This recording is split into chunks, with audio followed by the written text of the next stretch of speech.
They came with signs, with voices, with purpose. But what brought 8,000 people together in New Hampshire and thousands more across America to say, "No more kings"? This isn't just another protest. This is a message to the nation. Thousands of Americans stepped into the streets, not with rage, but with unity. In Concord, New Hampshire, flags rose high and voices louder. "No kings," they chanted, echoing through the city's heart. It wasn't just Concord. Nearly 30 protests were held across New Hampshire alone, with thousands more joining in places like Portsmouth. The message?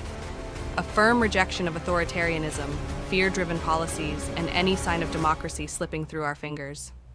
The movement sparked a national wave, built not by politicians or parties, but by people.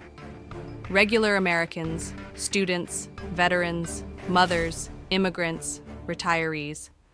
People who had never marched before found themselves on sidewalks and statehouse lawns, holding signs and chanting alongside strangers. One protester, Ellie Henderson, said it best. "I'm tired of staying silent. We're not asking, we're demanding that our voices matter." For hours, crowds lined Main Street waving American flags, not in protest of their country, but in fierce love for it. This was patriotism in its most raw form, a call to action to protect democracy, to uphold civil rights, and to remind Washington that real power lies with the people. The list of concerns was long and passionate. No to mass deportations. No to military force used against civilians.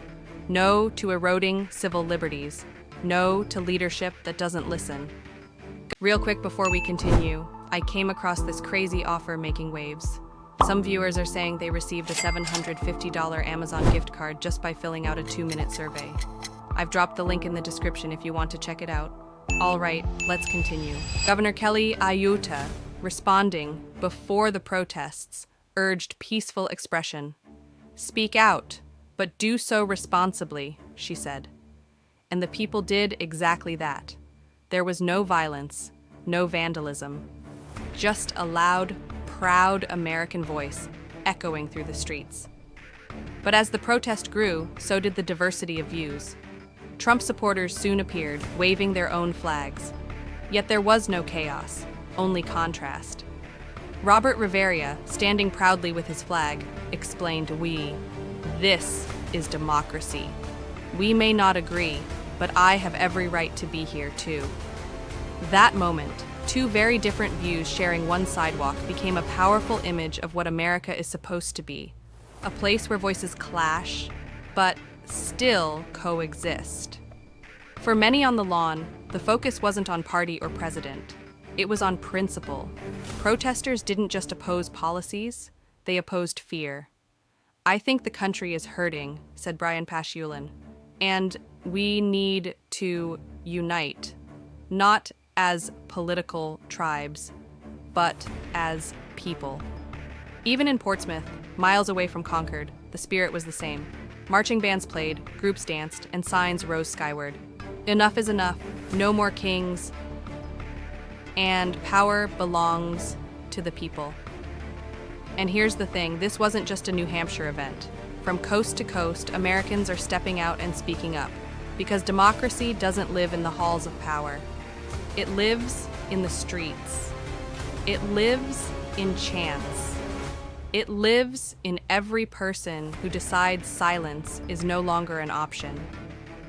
The No Kings movement isn't about removing one leader. It's about rejecting the idea that any leader, any system, can operate without accountability. And that's why it matters. So wherever you stand politically, one truth remains. The United States is at a crossroads, and the people are choosing to be heard. Because if we don't speak now, when will we? Let us know your thoughts. Were you at a protest? Do you support the message or feel differently? Comment below, because your voice is part of this story too. Subscribe to Gridline News for stories that matter, voices that rise, and truths that won't be silenced.